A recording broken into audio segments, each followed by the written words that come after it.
Hoy vamos a dejar de lado el tema de los inversores. Yo creo que ya hemos hablado con una forma introductoria. La electrónica de potencia de los inversores definitivamente nos podría dar para un único curso, ¿verdad? Principalmente en temas de la calidad de la energía. Sin embargo, vamos a enfocarnos en otros de los elementos que tenemos en el sistema. Esta es nuestra agenda para el día de hoy. Es una agenda corta, pero va a estar interesante, donde tenemos la parte de introducción, todos los elementos de montaje, la parte de cableado, la parte de protecciones eléctricas y, como siempre, la parte de trabajo en grupos. Entonces, a nivel de introducción, es para irnos dando una idea de lo que son los costos del sistema. Esto es el estudio más reciente que encontré. Como saben, pues esto va cambiando año a año y las condiciones y una pandemia de por medio, pues van haciendo un poco más difíciles ese tipo de estudios. Este estudio fue publicado en el 2020 y es del Laboratorio de Energías Renovables de los Estados Unidos, del NREL, donde ellos hacen un estudio comparativo de una presentación de los costos asociados para una instalación fotovoltaica, ¿ok? Estos costos son costos dados por kilowatt pico, no, perdón, por watt pico, ¿ok? Y estos costos van a estar más o menos reflejados, digamos, si tenemos 1000 watt pico, pues multiplicamos el costo del sistema por 1000, ¿ok? Estos son costos relativamente asociados y lo primero que ustedes van a observar son los costos que tenemos, por ejemplo, para sistemas residenciales. Hay algo importante en sistemas fotovoltaicos, entre más grande sea, más barato va a ser la parte de procesamiento. Hay solamente hay que generar un trámite, solamente hay que hacer un permiso, solamente hay que hacer un proceso de diseño. Entonces la escalabilidad es bastante grande. Estos son sistemas residenciales, ¿ok? Con 22 paneles. Básicamente en el 2010 instalar un watt pico de potencia en Estados Unidos andaba a los $7.53. Al día de hoy anda por 2.71. Vea que tenemos los costos pequeños, ¿verdad? Como lo que es la parte de interconexión, el procesamiento de la parte de interconexión y toda la parte de permisos, toda la parte de adquisición del terreno, la línea de transmisión, los impuestos de venta, lo que son el overhead o lo que es la ganancia para la empresa que distribuye y lo que es la parte de ganancia. Luego, una parte importante del costo, ya voy a hablar un poco más en detalles, es la parte de la instalación, la labor de instalación. Luego viene todo lo que es el hardware para construir la parte del sistema, donde tenemos los sistemas estructurales, los componentes eléctricos. Tenemos lo que es el inversor, ¿ok? Donde el inversor pues tiene un costo significativo, toda la parte de los módulos y actualizaciones adicionales, ¿ok? Algo importante a mencionar es que en un sistema fotovoltaico, por lo regular, los módulos van a rondar dentro del 40 y el 60% de la instalación, ¿ok? La adquisición de los módulos fotovoltaicos. Los inversores van a andar como entre un 20 y 30% de lo que es el costo total de la obra y lo que es los elementos de estructurales y la parte eléctrica anda como en otro 20%. Y el resto se va entre permisos, ganancias, a la gente que hay que pagarle para instalar y más o menos es un costo aproximado que se puede tener. Estos costos son realistas, por lo menos este costo anda real, incluso en Costa Rica se podría pensar más bien un costo como de $1.72 por watt instalado, ¿ok? En actualidad, que es más o menos lo que puedan dar un sistema en general. Luego, para niveles comerciales, del 2010 anduvo entre 5.75 hasta $1.72 por watt. Y vean ustedes cómo hay un brinco importante cuando nos vamos a lo que son el utility scale, ¿ok? Donde tenemos 4.75 en el 2010 para una instalación grande. Esto es una instalación de piso de 100 megavatios, ¿ok? Y 0.94 ya para el 2020. Ya lo que son con seguidores solares de un eje, ¿ok? Donde tenemos seguimiento. Este seguidor es seguimiento estacional, no es seguimiento diario, si no sería más costoso, pero ronda entre los 5.66 y el 1.01, ¿ok? Esta es un diagrama total de los costos, de cómo se van generando, ¿ok? Todo lo que es el permiso, la inspección y la interconexión, los PEI costs, ¿ok? Que son parte de lo que van a encontrar en la literatura si se meten un poco con esta sección. Luego tenemos todo lo que es el hardware, el sistema de diseño, los costos, los módulos, ¿ok? Vamos a tener una parte importante de la mano de obra, de la parte de instalación, que eso va a ser muy importante. Por ejemplo, no es lo mismo lo que gana un técnico electricista en Estados Unidos de lo que puede ganar en Estados Unidos. Hay ciertas diferencias, lo mismo un ingeniero. Y luego toda la parte del negocio de la compañía es cuánto es la utilidad del proyecto, ¿ok? Normalmente, para este tipo de negocios, una utilidad ronda entre el 15 y el 20% del costo de la obra, ¿ok?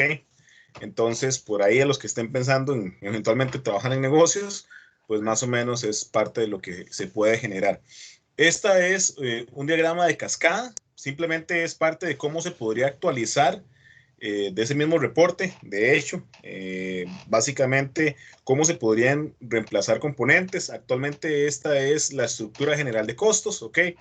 Vean que tenemos lo que es los impuestos, ¿verdad? Y la ganancia del sistema, todo lo que es el overhead y la cadena de logística que podemos tener, todo lo que es importación de equipos, la adquisición, todo lo que es la adquisición por parte del cliente, los permisos de interconexión, la instalación, el módulo y el hardware. Vean, y lo que quiero mostrarles con este gráfico es que la parte de comprar los materiales, y eso es real para cualquier proyecto en ingeniería, no solamente en sistemas fotovoltaicos, quizás es la parte más económica del proyecto.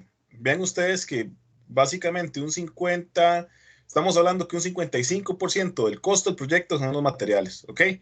Entonces, este es lo que indica en el estudio, es cómo se podrían ir removiendo tarifas, por ejemplo, teniendo más incentivos fiscales, si pudiéramos evitar temas de cadenas de suministro donde se juegue con el mercado y el costo y la demanda que podemos tener en el mercado. Luego todo lo que es la parte de regulaciones y normas y cómo se podría bajar el costo a nivel de buenas prácticas, ¿ok? Es todo un tema, ¿ok? Lo primero que hay que entender es que hay que entender el mercado local. Incluso no es lo mismo generar una obra de ingeniería acá que hacerlo en nuestros vecinos de Nicaragua o en Panamá. Y este diagrama que les muestro es simplemente un esquema de costos en el 2014, fue el más actualizado que encontré, sobre los diferentes precios que se pueden tener a nivel de Estados Unidos y cómo se va prorrateando a nivel del costo, ¿ok? Entonces, lo que es la parte del inversor, pues puede ser relativamente simple en Asia, pero vean que en Japón no. Esto tiene una implicación importante y es que en Japón los inversores que producen son casi que los mismos inversores japoneses, que son un poco más costosos, ¿verdad? En el caso de la India y China, son pues ellos mismos, o actualmente India es un líder a nivel de temas de electrónica de potencia. Y todo lo demás viene en lo que es la parte, por ejemplo, de las estructuras. Vean que en Estados Unidos es muy barato. Estados Unidos, después de la Segunda Guerra Mundial, pues son productores de estructuras, de aceros y de aluminios, ¿ok? Que se puede volver más barato que en otros países. Luego tenemos todo lo que es temas de monitoreo, las performance y la garantía, ¿verdad? Que podemos tener a nivel de rendimiento, la inspección, toda la parte de cableado, ¿ok? Y estructura, y toda la parte de los diferentes costos. Entonces, lo que quiero ilustrarles con esta filmina es nada más la valorización de realmente el costo del proyecto, ¿ok? A ustedes, porque me encargo de revisar proyectos todavía y no tienen una experiencia real, es un poco complicado al inicio ponerle precio a las cosas, ¿ok? Y entender el costo real de un proyecto. Y eso está claro, porque a veces uno no tiene una noción completa de lo que es la parte general. Hasta el momento en el curso hemos visto solamente paneles solares e inversores. Si lo buscan a nivel de internet, pues ya tienen ciertos elementos y componentes, ¿ok? Que pudieran estar establecidos, pero faltan más elementos que son parte de lo que vamos a ver hoy. Con esa introducción, vamos a comenzar hablando de lo que son los elementos de montaje, ¿ok? Del panel solar fotovoltaico no lo puedo colocar solo, tenemos muchos problemas. Y esta es una estructura general. Me voy a enfocar la clase de hoy solamente en estructuras de montaje de techo. Las de piso no varía mucho, simplemente que tienen una estructura adicional para terminar poniendo lo que les estoy mostrando el día de hoy en la presentación. Este es un esquema general del sistema. Como ustedes pueden ver, tenemos un sistema fotovoltaico, una serie de paneles colocados en un techo y es necesario fijarlos, ¿ok? Tenemos problemas de viento que ustedes lo pueden ver en las noticias cuando hay pues temporada de vientos, incluso se arrancan techos por malos diseños y demás, es necesario mantenerlo, la inversión no es poca, ¿verdad? Un tipo de sistemas.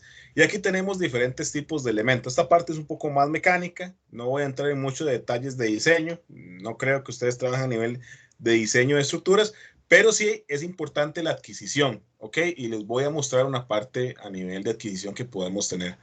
Entonces, son los diferentes elementos. Esto es lo que se conoce como los clavadores en un techo. ¿Okay? Cuando nosotros montamos una parte con cerchas a nivel de techo, tenemos una parte de elementos estructurales muy básicos que simplemente se encargan de sostener las láminas del techo. Esos son claves porque sobre esos tipos de sistemas es que nos basamos nosotros para realizar la instalación. Tenemos varios tipos de elementos, tenemos lo que son el soporte, ¿ok? Para no colocarlo directamente en el techo, hay ciertos problemas que vamos a analizar más adelante en el curso. Tenemos lo que son los rieles de montaje o los montajes al techo, los anclajes del techo. Luego tenemos los rieles, tenemos por aquí lo que son los clamps o las clampas en las que nos conectamos. Luego tenemos lo que son los tornillos de puesta a tierra y tornillería adicional. Vamos a ir viendo los elementos uno a uno. Entonces, el primero de ellos, y quizás el más importante, es el riel, ¿ok? O la estructura de riel que podamos tener. Sobre esa estructura de riel es donde apoyamos todos los paneles solares fotovoltaicos. Por lo regular, los sistemas de anclaje para sistemas fotovoltaicos son en aluminio por varias razones, ¿ok? La primera de ellas es el costo, definitivamente dentro de todos los materiales que podrían servir y las prestaciones del aluminio termina siendo pues relativamente rentable. Ojo, no es el más barato, el acero estructural es mucho más barato que el aluminio. Sin embargo, el aluminio presenta varias cosas importantes. La primera es resistencia a las condiciones ambientales. Entonces, el aluminio no es necesario pintarlo, el aluminio va a soportar por mucho tiempo bajo condiciones externas. Y dos, es que el aluminio, y ustedes pues ya lo pueden saber un poco y lo intuir un poco de clases anteriores en electrónica, es un excelente disipador térmico. El aluminio es un excelente conductor térmico y esto nos garantiza porque entre más pronto yo pueda enfriar un panel solar fotovoltaico, es más fácil que yo pueda tener un mejor rendimiento, ¿ok? Ideal sería, aunque no termina siendo eficiente, poner un sistema de refrigeración de paneles o algo por el estilo, ¿ok? Estos rieles existen en diferentes perfiles, ¿ok? Ya esos son secretos de diseño de cada una de las compañías estructurales. La estructura no es compleja, desde el punto de vista mecánico y civil, son sistemas simples. Estamos hablando que es una carga de 11 kilogramos por metro cuadrado aproximadamente. Entonces esa carga distribuida es casi que nula. Entonces hay muchas formas de resolverlo a nivel estructural. La ventaja que tienen de usar componentes estándar es que ya tienen temas de certificación. ¿Okay? Existen muchos problemas al querer abaratar costos, que yo me invento las estructuras, pero eso luego nos se van a traducir en problemas porque hay malos diseños, existen malos dimensionamientos, existen problemas. ¿Okay? Hay un problema importante entre generar o colocar aluminio con acero estructural. ¿Okay? Eso yo me puede generar un problema o un efecto termocupla. Y este efecto termocupla lo que me va a terminar generando es simplemente una capacidad de generar una corriente muy pequeña que puede ser detectada por equipos. Vamos a hablar de eso mucho más adelante en el curso. Luego tenemos ciertos accesorios en el sistema. Esto que ustedes ven es una clampa de final de panel. ¿Ok? Cuando nosotros vamos en la parte del riel, como lo pueden ir viendo acá, colocamos paneles y tenemos una estructura de aluminio, los end clamps, ¿ok? Que simplemente se colocan en la parte final del panel para evitar que se amarren, ¿ok? Para evitar que se muevan. Luego tenemos las clampas del medio, o lo que se conoce como mid clamps, que estas clampas agarran dos paneles. Igual tienen diferentes formas y estructuras y tienen esta ubicación. Algo importante es que es necesario hacer un aterrizaje o una puesta a tierra de todo el sistema. Entonces, dentro de los clamps o de las clampas existen otras barreras de acero que simplemente lo que me garantizan es romper el aluminio para generar un verdadero contacto. Al final del día, lo que yo necesito con la estructura es que la puesta a tierra completa sea en una sola estructura, incluyendo la estructura y los paneles solares fotovoltaicos. Tenemos lo que son los sujetadores al techo, ¿ok? Y noten algo importante, que es un truco de un poco más de experiencia en instalaciones fotovoltaicas, pero los sistemas de anclaje a techo presentan varios problemas. El primero de ellos es que es el contacto directo posiblemente entre el zinc y el acero y el aluminio. Esa capa de zinc, acero y aluminio me genera un efecto de termocupla, que este efecto lo que me va a generar son corrientes muy pequeñas. Esas corrientes se pueden fugar a tierra y vamos a verlo más adelante en el equipo. Tenemos el gran inconveniente que se va a disparar. Vamos a ver el por qué los equipos se disparan ante este fenómeno. Entonces, ustedes tienen su sistema fotovoltaico bien, está bien cableado, tiene todas las estructuras, pero sin embargo tiene el grave problema de que cuando ustedes lo conectan y encienden el sistema, pasan este tipo de cosas y van a durar pues bastantes días encontrando cuál es el problema que se tiene. El segundo de las consideraciones que se deben tener con este tipo de estructuras es el tema de los agujeros y los posibles goteras que se pueden generar en el techo, ¿ok? En mi experiencia con los proyectos que ya se han realizado, la mayoría de problemas que se llaman en los primeros meses de la instalación no es por problemas en la instalación fotovoltaica, son problemas por filtraciones. Entonces, siempre la ENCLAM se asegura, ¿ok?, con un empaque de plástico para garantizar que no existan filtraciones del hueco, ¿ok? Porque si no, eso va a generar goteras y esos son pues problemas menores con el cliente, no relacionados con la parte fotovoltaica que va a estar operando bien. Es de suma importancia en países como Costa Rica, dado que la cantidad de precipitación es muy grande, ¿ok?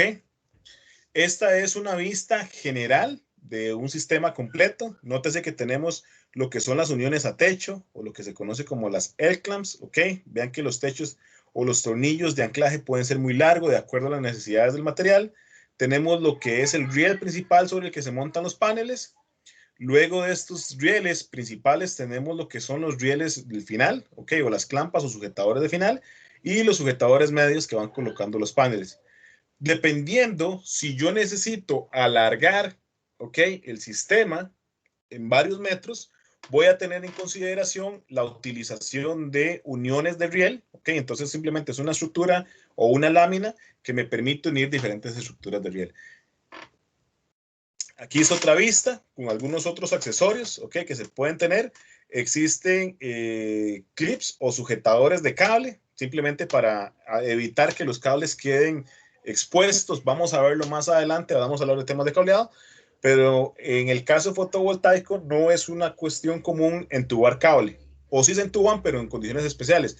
Cuando están conectados entre ellos a nivel de techo o a nivel de una estructura, el anclaje o el cable queda en la parte del aire y simplemente tenemos cobertores al final del riel porque eso lo van a notar los que trabajen un poco más en campo. Es un problema siempre que ustedes tienen cajas, que tienen agujeros en instalaciones, porque ahí van a estar diferentes animales, ¿verdad? Diferentes roedores, diferentes aves, y eso puede generar bastantes problemas. Entonces es importante sellarlo para obtener este tipo de protecciones, ¿ok?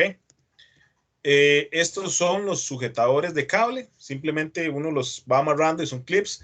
Dependiendo las cosas del proyecto, también pueden tenerse tenazas de plástico, simplemente ajustar el cable a la parte de los rieles. El objetivo es que los cables queden ordenados.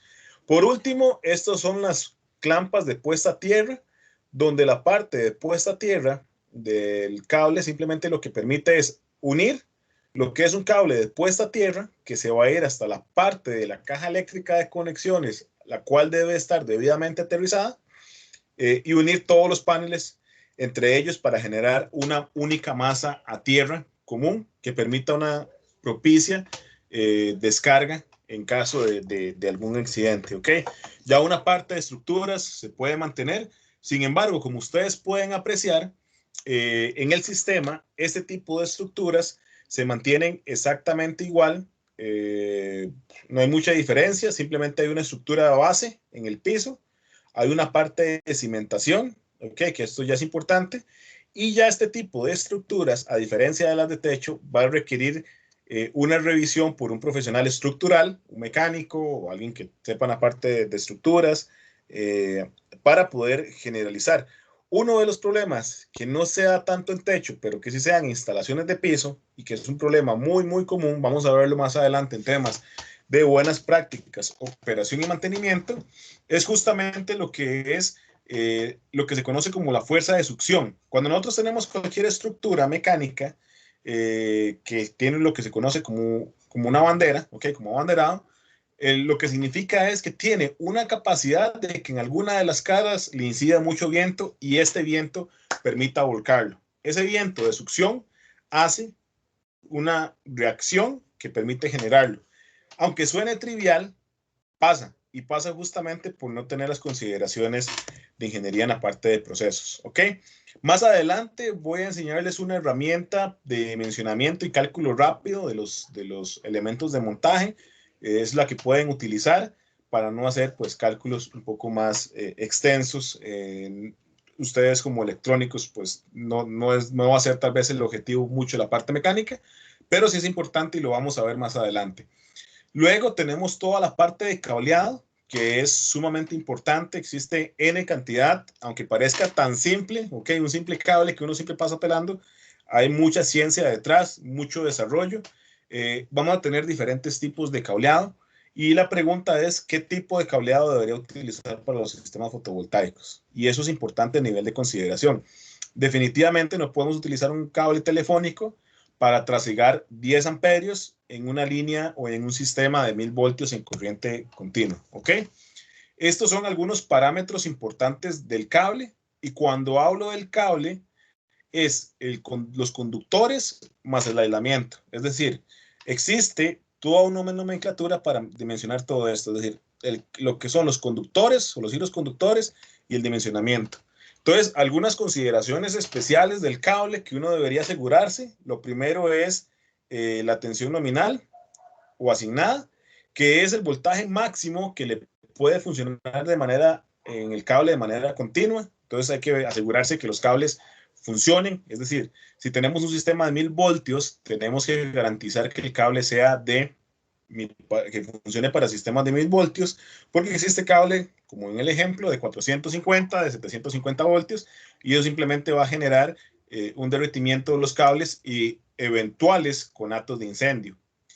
Lo siguiente es la corriente máxima admisible, que es el valor de I, que es capaz de conducir de manera permanente y sin riesgo. Esta corriente máxima admisible la vamos a ver más adelante, es de 10 amperios, 15 amperios, 25 amperios. Luego tenemos lo que es la sección nominal, ¿ok? Que es el área transversal del conductor, es decir, es el área que tenemos o el área del círculo, ¿ok? Que es el semiconductor. Está en milímetros cuadrados bajo la designación SI. En el caso específico de Costa Rica, estos tipos de cables vienen por designación, que es el AWG, ¿okay? O la Sociedad Americana de Soldadores, que simplemente tiene un grueso de calibre de cable, ¿okay? Entonces, en lugar de decir 1.5 milímetros cuadrados, vamos a estar hablando de cables de 12 AWG. Hay ciertas equivalencias que tenemos. Nosotros en Costa Rica y en mucha parte de Latinoamérica todavía tenemos un mix entre unidades del SI y unidades pues americanas, ¿okay? O de la realeza británica. Entonces es importante como tenerlo en cuenta, aunque la mayoría de cables por designación ahora en Costa Rica tienen la designación AWG, ¿ok? Y cables de 1.5 milímetros cuadrados. Un comentario al margen es que posiblemente si ustedes hablen con un técnico de experiencia y le indiquen, pongámosle un cable de 4 milímetros cuadrados, ellos no les van a entender porque la designación que se utiliza es el grueso del calibre en función de la designación americana, ¿ok? En este caso, el calibre va a estar directamente relacionado con la corriente máxima admisible y también la caída de tensión inferior que se pueda tener. Es decir, entre más grueso es el conductor o el cable, bueno, no, el conductor, la parte conductiva del material puede trasegar más corriente, ¿ok? Luego se tiene pues diferentes tipos de conductores, que es la siguiente parte de designación. Pueden ser unipolares, bipolares, extrapolares, y van a variar mucho del sistema. Como les digo, hay una ciencia completa detrás de la parte de la asignación de cables para instalaciones eléctricas. Al final del día, lo que se intenta salvaguardar es la vida humana, ¿ok? Esto es una designación en esquema unifilar, simplemente son notas al margen porque se los van a encontrar cuando tengan que leer un plano fotovoltaico, es entender la nomenclatura. Es la nomenclatura que utiliza N mayúscula por N por S, básicamente es el número de cables o mangueras que van en una línea eléctrica, el número de conductores por cable y la sección del conductor, que puede ser en milímetros cuadrados o en AWG. Las líneas eléctricas van a estar compuestas, aquí les muestro varios casos, donde un A es un cable multipolar con N conductores, entonces la designación es 1 por N por S, donde S es el número de mangueras. Si son cables unipolares, ¿ok? ¿Cuántos pueden ir? Es el número de conductores que van en el sistema por 1 más S. En este caso, para sistemas fotovoltaicos se prefiere que sea un único conductor por cable, ya lo vamos a ver por qué.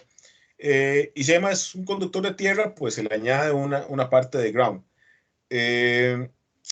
Luego, si se puede ubicar multipolar y unipolar, se ve la designación. Esto vamos a verlo mejor con un ejemplo cuando termine de explicar toda la parte conceptual.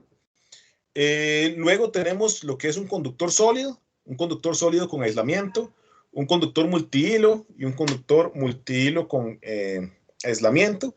Aquí algunas de las condiciones cuando deberíamos tener uno y cuando deberíamos tener el otro.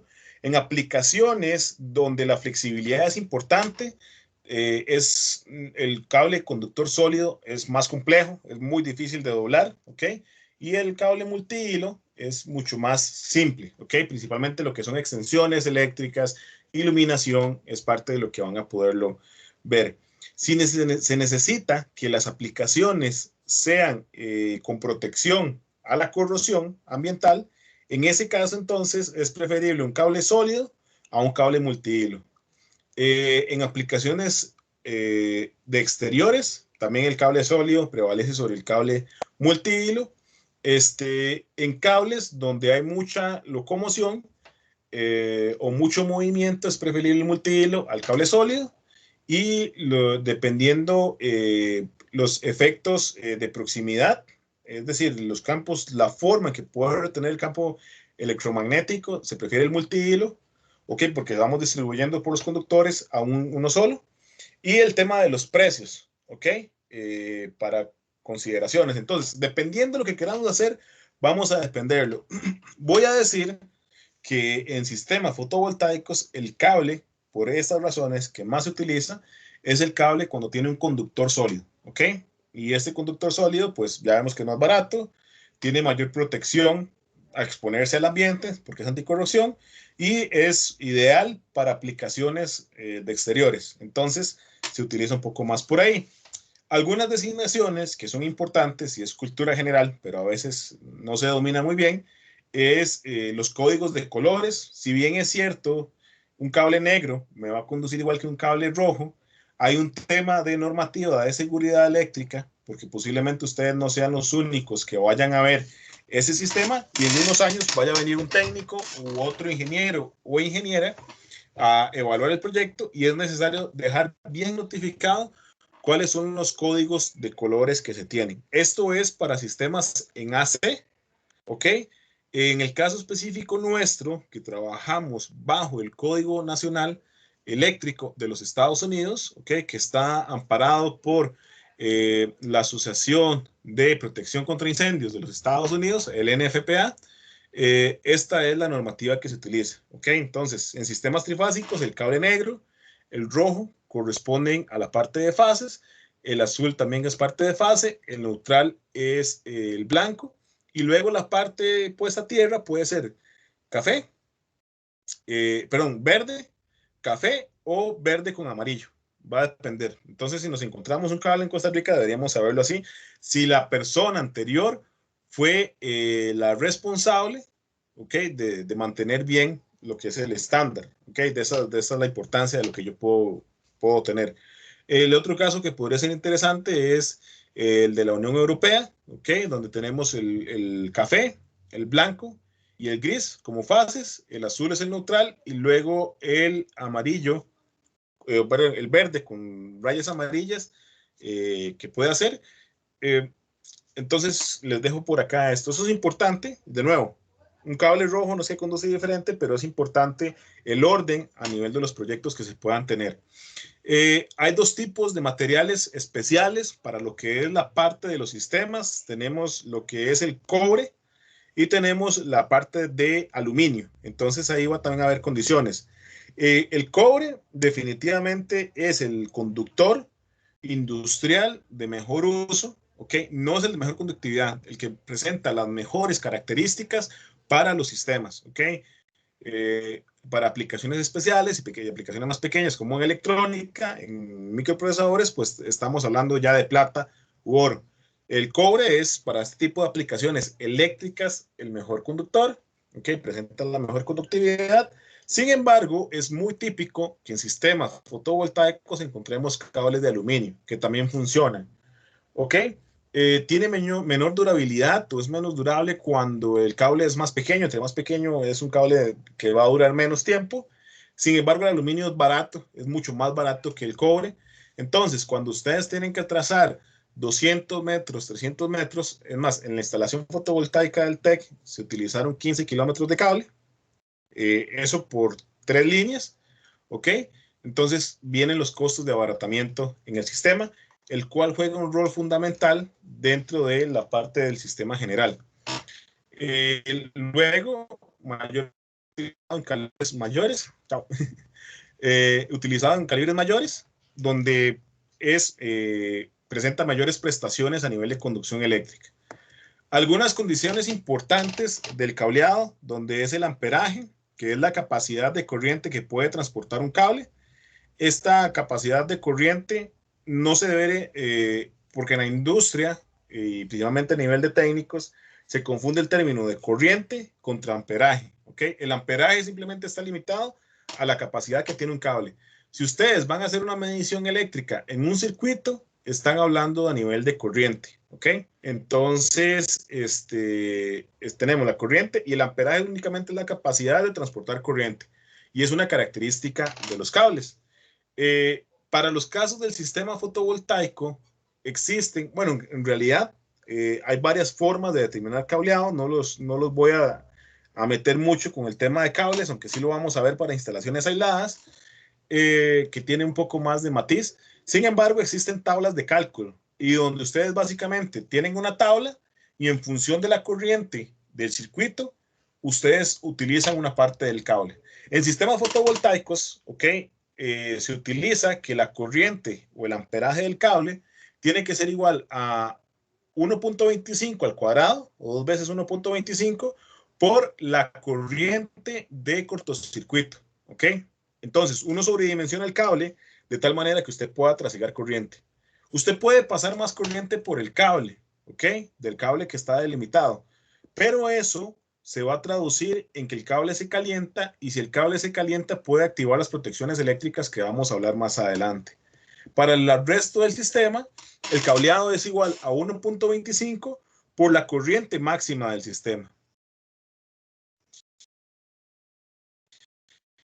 Entonces,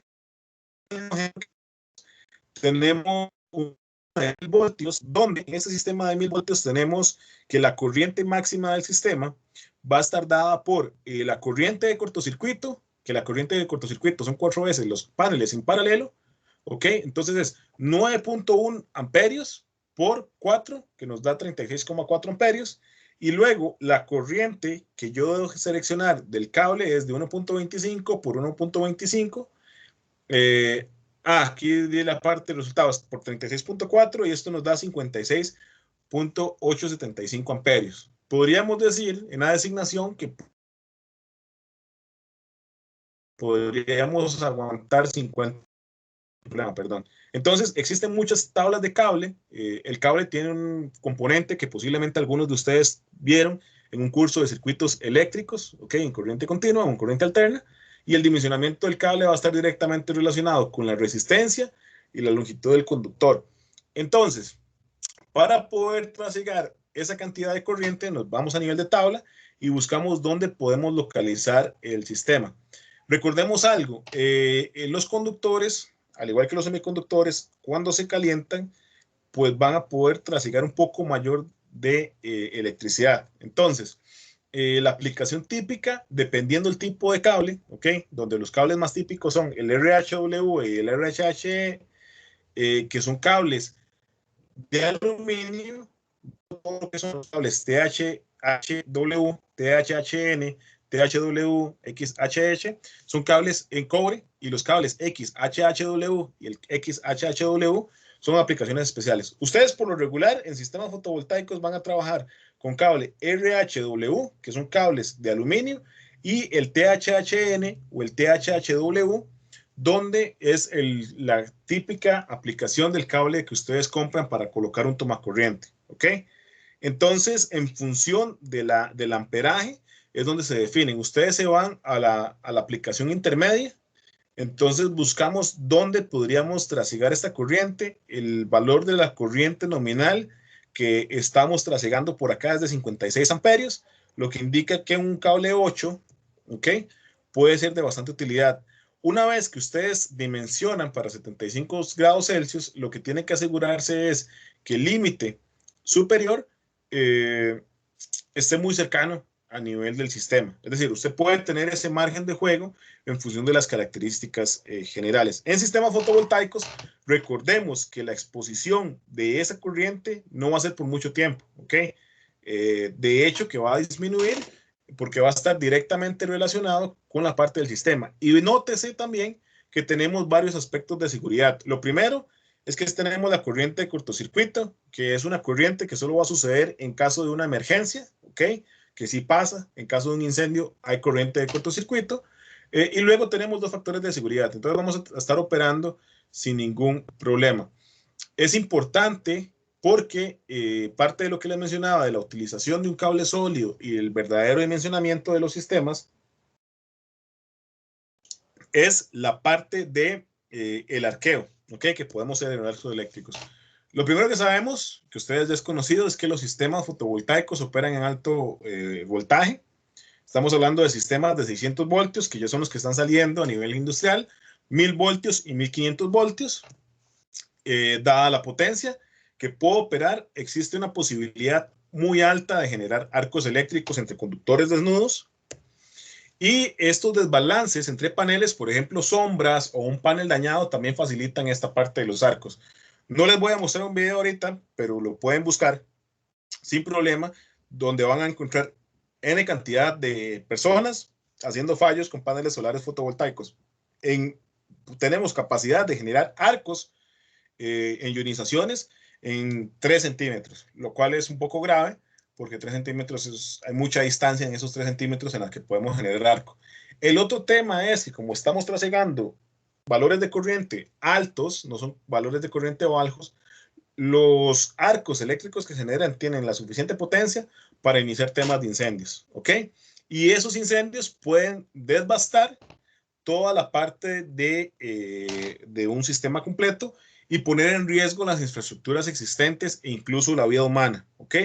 Y muchos de estos accidentes en sistemas fotovoltaicos se dan por no tomar el debido tiempo en el dimensionamiento de los cables. O por ejemplo decir, necesito un cable 8, pero me sale más barato un cable tipo 10, ¿ok? Entonces pongámosle un cable 10. Una anotación al margen que no les he comentado es que la mayoría de los sistemas fotovoltaicos utilizan por designación para conectar entre panel a panel cable número 10 AWG. ¿Ok? Básicamente es el estándar, porque voy a volver a la tabla ahora que no les mencioné esto. Veamos la tabla, ¿ok? De valores. Es una corriente de 35 amperios, donde básicamente tenemos 9, tenemos 15, tenemos como 20 amperios sin problema transegando, ¿ok? Entonces nos mantenemos en 35 y es el estándar para la parte de cableado.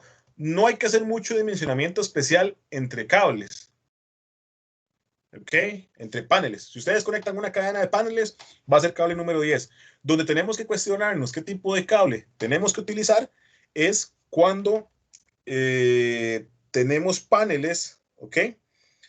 O tenemos arreglos especiales. Por ejemplo, cuando tenemos que conectar paneles en paralelo y sabemos que estamos juntando corriente en ese sistema. Volviendo al tema de los arcos eléctricos, hay otro aspecto importantísimo a nivel de los paneles fotovoltaicos, que es los sistemas de conexión. Para garantizar y evitar malas prácticas a nivel de cableados fotovoltaicos, es por normativa, esto sí es normativa, la utilización de conectores debidamente certificados. Hay varios tipos. Básicamente el conector recoge lo que es el cable, ¿ok? Y en un sistema mecánico especial se crimpa, ¿ok? Entonces tiene un sujetador de aluminio que amarra el cable, lo prensa y sobre esa prensa hace un envolvente de plástico para protegerlo. A nivel interno, si nosotros abrimos el conector, lo que nosotros vemos por acá es de que los cables pues quedan unidos a nivel de las dos partes de las prensas, con lo que evitamos arcos eléctricos, lo cual me lleva a dar otro comentario importante. Y eso es importante porque si pasan por un curso de sistemas fotovoltaicos y olvidan esto, tenemos graves problemas. Nunca, pero de verdad, nunca desconecten un sistema fotovoltaico que el inversor esté generando. ¿Ok? Porque en el momento que ustedes desconectan un sistema fotovoltaico donde el inversor está generando, vamos a tener un arco eléctrico y ese arco eléctrico se puede descargar en el cuerpo de ustedes, ¿ok? Y eso es sumamente importante y es de las primeras normas, que en realidad no es norma de sistemas fotovoltaicos, básicamente son normas de electrotecnia. Nunca deben manipular un equipo que te esté alimentado a una fuente de poder, ¿ok? Y en este caso la fuente de alimentación o la fuente de poder es su panel fotovoltaico. Estos son algunos tipos comerciales. El más utilizado es el MC4, ¿ok? Que es un tipo de cable. Hay otros más viejos en las tecnologías. Estos son los que predominan hoy en día. Y lo otro que es importante cuando compren un sistema de paneles fotovoltaicos y un inversor es que se aseguren que utilizan el mismo tipo de conector, ¿ok? Es un poco truculento. No hay un estándar y la razón por qué se llaman así es por las empresas que los producen. Básicamente hay tres empresas líderes en el mercado de conexión que tenemos a Tico Electronics, a Multicontact y a Helios H4, que básicamente tienen su componente Amphenol, que es un tipo de conector especial, MS4 y Tico Electronics. Otro comentario al margen que ustedes tienen que garantizar es que cuando conectan un inversor a un panel fotovoltaico, ambos tengan la misma familia de conectores, ¿ok? Un problema muy grave y que es muy común es que yo intente conectar, bueno, con el Tico, no, sabe que no pasa mucho, pero sí pasa mucho en que entre el MS4 y el Amphenol existe capacidad de que se conectan, pero no quedan bien sujetos, ¿ok? Al no conectar bien sujetos, en cualquier momento se pueden despegar y esto genera un arco. Parte importante del aspecto de seguridad que no mencioné es el sistema de protección que tienen. Básicamente, cuando ustedes conectan un sistema de estos, el sistema hace un clic, ustedes lo pueden escuchar, y esa parte del clic es que el sistema queda cerrado. El sistema no se puede abrir si usted no introduce una llave especial en estos conectores para empujarlo y volverlo a zafar, ¿ok? El problema es que si utilizan un MS4 con un Amphenol, van a generar problemas. Lo otro importante es que tanto los productores de paneles fotovoltaicos como los de inversores tienen disponibilidad de conexiones en los tres tipos de conexión. Entonces, ustedes pueden analizar un inversor que es el que les gusta y nada más asegúrense a la hora de solicitarlo de que tiene que tener ese tipo de conector, ¿ok? Vamos a hablar sobre protecciones eléctricas, que es un tema muy grande y súper importante. Al final del día, ustedes van a estar instalando sistemas son sistemas de baja potencia, ¿verdad? No sé, dentro de la parte eléctrica sigue siendo baja potencia en función del sistema, pero lo van a estar instalando sobre las cabezas de personas que, uno, no saben de electricidad y dos, no tienen por qué saberlo.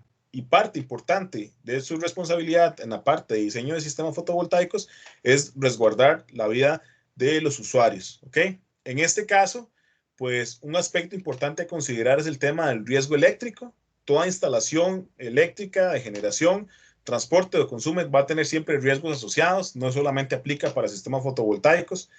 Y se debe incluir elementos de protección eléctricos necesarios para, primero, respaldar y guardar la vida de las personas, ¿ok? No podemos hacer daño a las personas que vayan a usar los sistemas.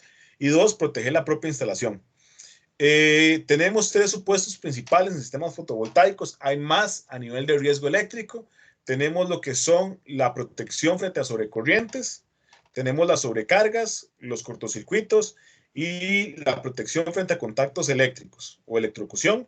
Y la parte de protección frente a sobretensiones. Son tres fenómenos diferentes: sobrecorrientes, contactos eléctricos y sobretensiones. Vamos a estudiarlos uno a uno, ¿ok? El primero de ellos es la sobreintensidad o sobre la corriente, que es intensidad superior a la esperada. Simplemente por A o por B, en el circuito se fue mayor corriente de la que yo diseñé el sistema. Esto pasa en condiciones de cortocircuito y existen múltiples formas de que esto suceda. Esto se va a deber a una sobrecarga del sistema, donde tenemos un ligero exceso de corriente debido al sistema, o un cortocircuito donde aumentamos la corriente por tiempo indeterminado, que no hay ninguna resisión. Entonces, aquí en la sobrecarga va a haber un calentamiento progresivo del cable. La sobrecarga es la típica imagen de cualquier apartamento, de cualquier casa donde uno ve que tienen las regletas sobredimensionadas. Entonces, una sobrecarga donde tengo todos mis dispositivos conectados, encendidos al mismo tiempo, van a generar, en el mejor de los casos, un calentamiento del cable. Es, puede generar más problemas, pero en la primera instancia es el calentamiento del cable. El cortocircuito sí me puede generar daños permanentes a nivel de la instalación o de los equipos, ¿ok? Tenemos varios componentes de protección, lo que son los interruptores magnetotérmicos, que tenemos varios tipos: ICP, PIA, IGA. Vamos a enfocarnos solamente en los ICP, que son los que utilizan. Y tenemos lo que son la parte de fusibles, ¿okay? Que son bastante comunes.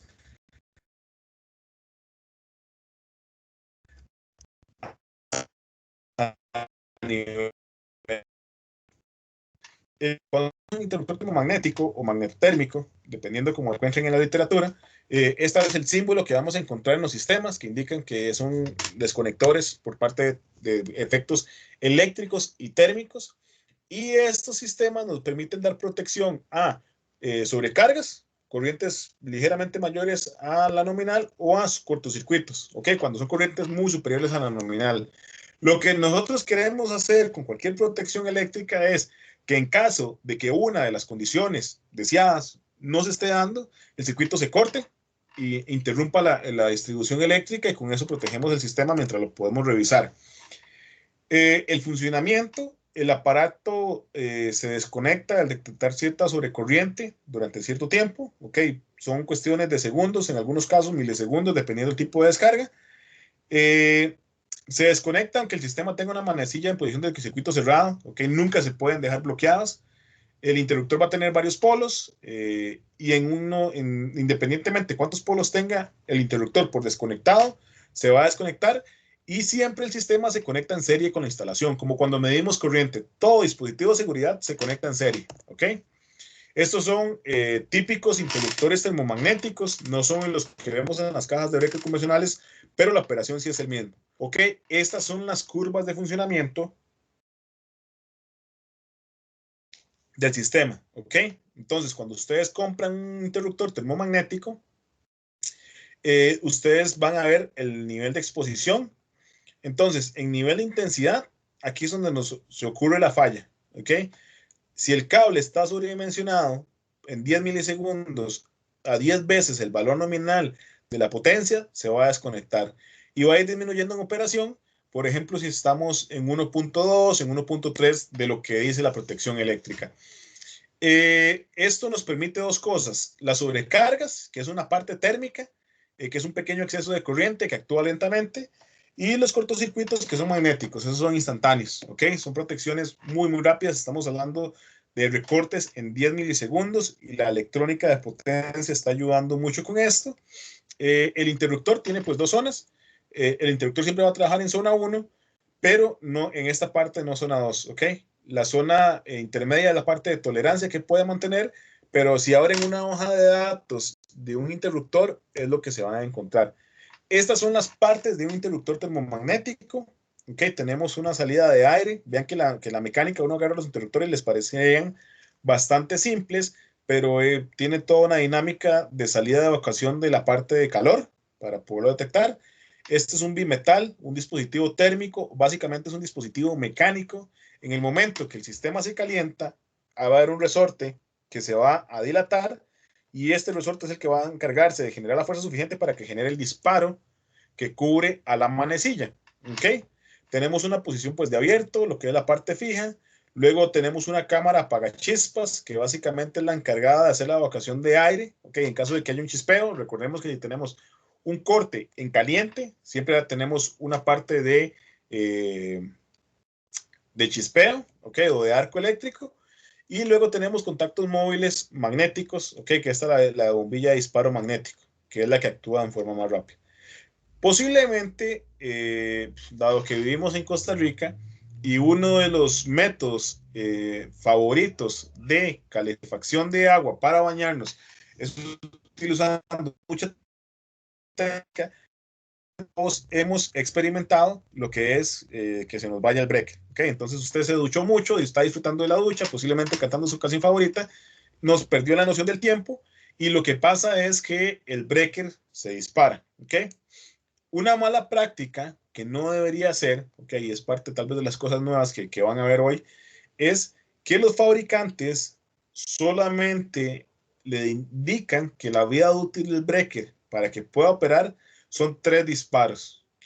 Después de 3 disparos, lo que es la curva del sistema falla. Entonces, los que hayan hecho alguna vez o lo hayan experimentado, que se están bañando, y eso se baña y la termoducha va calentando el cable, va calentando el cable, va calentando el cable, eso se va hasta la caja breaker y dispara el breaker, ustedes lo vuelven a activar. Después de 3 disparos que ustedes vuelvan a accionar el breaker, ese breaker en teoría es inutilizable. O por lo menos no inutilizable, sino que pierde la capacidad de protección del sistema. ¿Ok? Luego, otro tipo de sistema que tenemos son los fusibles, donde tenemos protecciones frente a sobrecargas, que son ligeramente superior a la corriente nominal. Toda la parte de cortocircuitos, la corriente muy superior a la nominal. Ese es el símbolo de fusibles a nivel de planos. Y los funcionamientos básicamente lo que hacen es la intensidad de corriente de mi sistema, en caso de un cortocircuito, va a hacer que el conductor interno se reviente. ¿Ok? El dispositivo se va a calentar y se va a fundir. Actúa cuando a veces que actúa hay que sustituirlo por uno nuevo. Eso hace que sean mucho más baratos. Solo interrumpe la fase defectuosa, lo cual puede ser un problema en sistemas trifásicos, por ejemplo, porque yo tengo 3 fases en el sistemas alternos. Si yo rompo una de las fases, hay otras 2 que quedan conductoras, entonces pueden haber riesgos eléctricos importantes. Existen una cantidad importante de fusibles, aunque la mayoría los despreciamos, ¿ok? Y se conecta igual en serie con la instalación. Existen conductores pues, de manilla o conductores cilíndricos, ¿ok? También existen los conductores o los fusibles, por ejemplo, que ustedes ven en las instalaciones de vehículos, ¿ok? Que son de placa, pero tienen exactamente el mismo funcionamiento. Para tener las condiciones de un fusible, ¿ok? O cómo se pide un fusible, al igual que una corriente, al igual que un interruptor termomagnético, solamente hay 3 condiciones importantes que deberían valer, aunque hay varias cosas adicionales. La primera es la corriente nominal a la que operan, así que ustedes pueden buscar un breaker, como se les denomina, porque no se tradujo del inglés, pero son interruptores magnetotérmicos. de 15 amperios, de 30 amperios, de 45, y ahí van cierta parte nominal. Esa es la corriente, al igual que en los fusibles, que por debajo de ese valor, el sistema no se va a desconectar. Cuando el sistema pase de ese valor, el circuito va a cortarse, dado la parte de la protección que tenemos. Tenemos la tensión nominal, eso es importante. Recordemos que siempre trabajamos con potencia y al igual los conductores necesitan sobrecargar potencia. Así que asegúrense siempre de que compren un breaker que utiliza el voltaje nominal que ustedes van a trabajar. ¿Okay? Existen muchos, principalmente fusibles, que son de 600 voltios, ¿ok? Y es uno de los problemas principales a nivel de diseño de sistemas fotovoltaicos, dado que ya ustedes están diseñando sistemas de 1000 voltios, ¿ok? Entonces eso es sumamente importante. Y el otro es la capacidad de corte, ¿ok? ¿Qué tanto puedo cortar? Por lo regular son kiloamperios hora. Como son cortocircuitos, pues se supone que la corriente se dispara infinito, pero en la mayoría de casos la poder de corte anda por los 100 kiloamperios, que es simplemente la capacidad que tiene de cortar el circuito. A nivel de fusibles, esto aplica para fusibles y aplica para interruptores termomagnéticos. Los tipos de fusibles son cilíndricos, de cuchilla, tipo D, y luego cuando hay varios tipos de fusibles, siempre tiene que desconectar el fusible más cercano por defecto. ¿Ok? Esto es principalmente una nota al margen que tenemos. Estos son fusibles de cuchilla, simplemente ustedes tienen una parte o una forma como de cuchilla, la parte de fusibles cilíndricos que son bastante utilizados. Luego tenemos lo que son protecciones eléctricas frente a choques eléctricos. ¿Okay? Un choque eléctrico es un efecto fisiológico donde simplemente yo termino electrocutado. ¿Okay? Esto puede generar conflictos o contactos directos o indirectos. El daño va a depender de la magnitud de corriente y tiempo que me voy a ver permanecido en el sistema. En el mejor de los casos, simplemente quedamos peinados, ¿ok? La corriente es caprichosa, así que la corriente puede trasegar diferentes formas en nuestro cuerpo.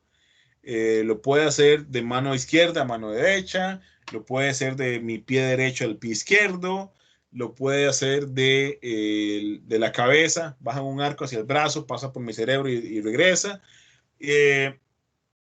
Luego puede hacer una situación donde pasa mi brazo, pasa el corazón y luego descarga en una piedra, o de la cabeza hacia el corazón. El más peligroso es de la corriente al corazón.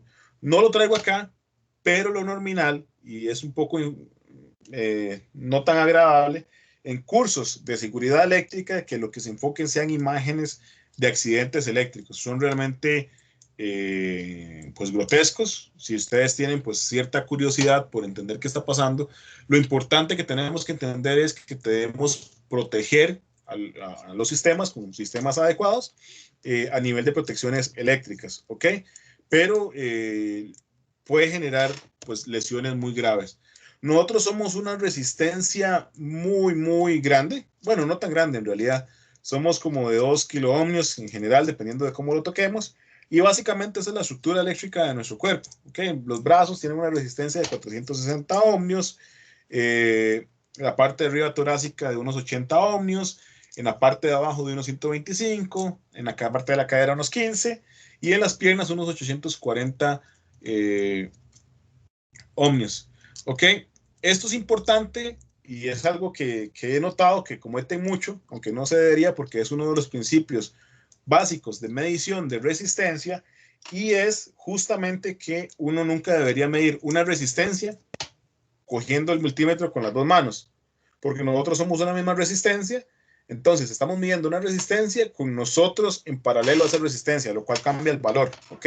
Entonces es una mala práctica, pero también entender que la resistencia no es tan baja, o más bien no es tan alta. Estamos hablando que hay tramos en los que pueden ser 2 kiloohmios aproximadamente, y eso es suficiente comparado contra la resistencia eléctrica en una casa para poder descargar en nosotros. De ahí la importancia de que tengamos que tener sistemas de protección. En este caso, el sistema de protección utilizado es lo que conocemos como un interruptor diferencial. Este interruptor diferencial es una protección frente al paso peligrosa, a través del cuerpo humano producido por contactos directos e indirectos.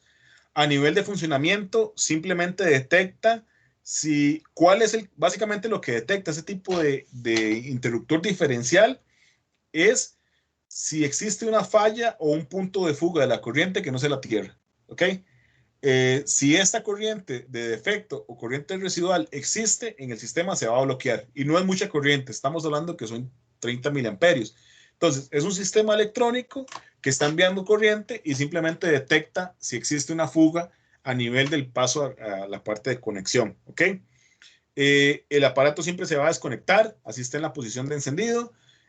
Tiene que estar asociado con una toma de tierra. Este tipo de interruptores, si no hay una puesta de tierra, no funcionan, ¿ok? Porque es la referencia que necesitan para poder hacer esa evaluación. Y solamente existen para circuitos en corriente alterna, ¿ok? Esta es el componente de la parte de puesta a tierra. Y los interruptores de puesta a tierra, eso es importante, o los interruptores diferenciales, estos interruptores pueden estar asociados con un interruptor termomagnético. De hecho, hay interruptores, los pueden ver en algunas cajas eléctricas, que por ejemplo tienen un cable blanco enrollado, que es lo que se conoce como el rabo de chancho, ok, pero formalmente eso es lo que se conoce como el GFCI, que es el dispositivo de detección de fallo contra tierra, o el AFCI, que es el dispositivo de conexión antiarco. Okay, entonces son cables que se conectan hacia tierra que simplemente hacen esa medición. Por lo regular pueden estar integrados o en una configuración donde tenemos el dispositivo, nuestro interruptor termomagnético y los interruptores diferenciales. Algunas observaciones importantes frente a sobrecorrientes o frente a un cortocircuito, ese interruptor no funciona, ¿ok? Es necesario el resto de protecciones, fusibles, sistemas, porque en caso de un cortocircuito, el sistema se va a activar, porque es un poco lento, se va a activar cuando ya la fuga de corriente pasó por mi cuerpo, ¿ok? Sin embargo, este tipo de sistemas, la parte diferencial, son de uso también obligatorio en residencias actualmente, de acuerdo al código eléctrico, así como principalmente en la parte de corriente alterna. Algunas características importantes es la parte de corriente nominal, que es la corriente que puede interrumpir el diferencial con toda garantía, y la tensión nominal o la tensión del cable que podemos tener en el sistema. Luego la parte de sensibilidad, donde la sensibilidad puede ser de 30 miliamperios, de 100 y de 30. Llevan un botón de funcionamiento, siempre tienen un botón tipo test y van a tener diferentes números de polos. No tenemos fase neutro, 3 fases y neutro, ¿ok? La protección contra sobretensiones, tenemos un aumento de valor en la tensión de la instalación que pueden ser ocasionados por efectos atmosféricos como un rayo, ¿ok? Que yo creo que fue lo que sucedió por acá.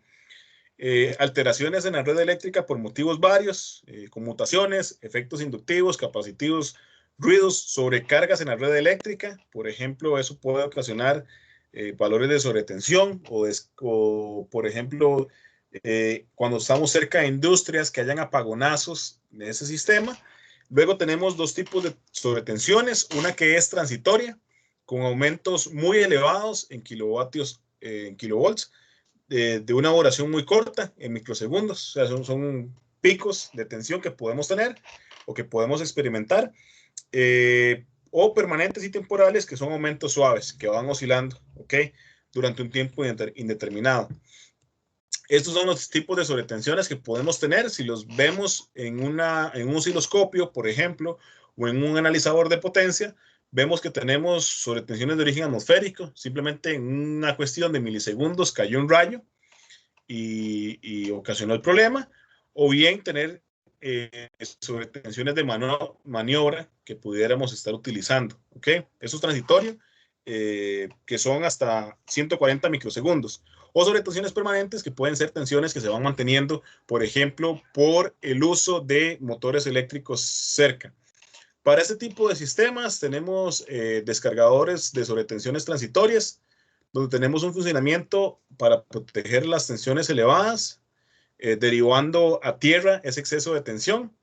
Se conecta en paralelo a la línea eléctrica en cabecera, con dos conductores entrada y toma de tierra. y es para instalaciones de uso pues común. En realidad no son de uso obligatorio, al final terminan siendo consideraciones de las personas si lo quieren o no, pero una ventaja de las protecciones de sobretensión es que pueden proteger a los equipos de daño. ¿Ok? Aquí no hay tanto el daño eléctrico, sino más el daño del equipo. Por ejemplo, existen todos los sistemas de UPS, que tal vez ustedes han visto, o incluso pueden tener uno para su sistema de cómputo, que eso no solamente nos da atención en caso de que se vaya el internet, sino que también eleva la parte o también protege en caso de que la red eléctrica tenga un pico de tensión que podamos tener. Así se ven los sistemas, ven que no son interruptores, son simplemente cajitas que yo coloco. Y hay varios tipos de protección, ¿verdad? Tenemos un tipo de protección o la sobretensión. Cuando lo compramos, simplemente pedimos un dispositivo de sobretensión tipo 1, tipo 2 o tipo 3, en el cual lo que vamos a variar es como el voltaje de protección. Los tipo 2 son el nivel de protección medio, que es como el más utilizado, y los tipo 3 es el que se puede utilizar en viviendas, lo que se conoce como aguas abajo, como un sistema de protección en sistemas bidireccionales. No solamente si nosotros tenemos una sobretensión del sistema, sino una sobretensión desde nuestro sistema de generación hacia arriba. La tensión nominal es la tensión del cable, ¿ok? La que se puede utilizar, y la corriente nominal es la corriente que el dispositivo es capaz de derivar a tierra. Esto lo único que hace es tomar la puesta a tierra y enviar toda esa tensión o esa corriente en ese momento a tierra para evitar que se dañe el equipo. ¿Ok? Lo mejor o la combinación es utilizar un dispositivo diferencial a la par de un dispositivo de sobretensión. Es como la combinación perfecta. Al final, lo que nos interesa colocar son cajas de protección eléctricas. Así se ve una caja de protecciones en corriente directa. ¿Ok? Que en esta caja de protecciones en corriente directa tenemos lo que son las fusibles. Por aquí entra la parte de los paneles, positivos y negativos. Siempre se deben separar a nivel de cajas eléctricas. ¿Ok? Luego tenemos el dispositivo de sobretensión, en este caso, que se conecta en ambos sentidos para poderlo pasar. Y siempre es importante contar con una cuchilla, ¿ok? O un switch de maniobra para desconectar el sistema, ¿ok? Tener la capacidad lo más cercano al campo fotovoltaico posible de poderlo desconectar. Este es otro tipo, pero acá los fusibles cambian. Estos son con fusileras, donde es el tipo de caja eléctrica que podemos tener. Igual tenemos los fusibles, tenemos la protección ante sobretensiones y después de ello tenemos lo que es la cuchilla de cambio y todo lo que es la parte de salida. Así es como se ve una parte de un diagrama unifilar. Justamente este es el plano realizado para fines eléctricos y documentación del proyecto que hemos estado diseñando en esta unidad de conectado a red. Tenemos los conjuntos dinámicos. Bueno, lo van a ver mejor en la presentación que ya subí, pero tenemos hasta 19 paneles, todos debidamente en tierra. Nótese que tenemos el módulo del panel, las características eléctricas del panel. Luego tenemos que decretar la cantidad de conductores, tal cual como lo vimos, 8 cables por 10 AWG. En PV es un cable especial de la designación del cable, la tierra, okay, que podemos tener y cómo está canalizada. Luego la parte de protecciones eléctricas que tenemos por acá, la caja de fusibles, cuántos fusibles van y en qué potencia van los fusibles, los MPPT al inversor, el símbolo del inversor y luego lo que es el tablero solar. Okay, estos son los diagramas del tablero eléctrico. En realidad no cambia mucho. Este es el diagrama unifilar de una sola línea para un sistema fotovoltaico y es parte de los requerimientos para su proyecto. Tienen que dibujar el diagrama unifilar del sistema donde indiquen las cosas y por eso queda este ejemplo. Luego el MPPT2, donde hemos visto los diferentes paneles tal cual como lo vimos en el diseño. Y luego hay que generar una tabla de resumen, véanla por acá, donde yo hago unas especificaciones generales, yo indico la cantidad de paneles, la cantidad de la potencia en AC, la potencia en DC, dependiendo puedo conectar el factor de desempeño del sistema y puedo conectar también lo que es el rendimiento energético que podamos tener, cuántos kilovatios hora por kilovatios pico podemos tener, el modelo de los paneles, el modelo de los inversores y las características. Este diagrama es fundamental para la presentación del proyecto, que justamente vamos a hablar de los trabajos en grupo. Bueno, la primera es realizar una estimación de componentes de montaje para las estructuras, ¿ok? Es decir, cuántos elementos de montaje necesitan en su estructura para la cantidad de paneles que ustedes están terminando. Voy a mostrarles una herramienta posterior a esta clase. Luego, la selección de calibres de cable en el sistema, dadas las corrientes eléctricas que tienen. Dimensionar las protecciones eléctricas, la proyección de los fusibles y buscar algún componente comercial. Siempre por normativa, como se hizo para los cables, las protecciones se dimensionan al 125% de la corriente nominal o al 1.25 por la corriente nominal, exactamente igual que los cables. Incluir los detalles de cableado de protecciones al diagrama del sistema. Entonces ya tienen que elaborar un diagrama del sistema donde se indique la parte de cableado, la parte de protecciones, en función de las condiciones de corriente y de voltaje que tienen. ¿Ok? Eso es el trabajo en grupos. No sé si tienen alguna pregunta.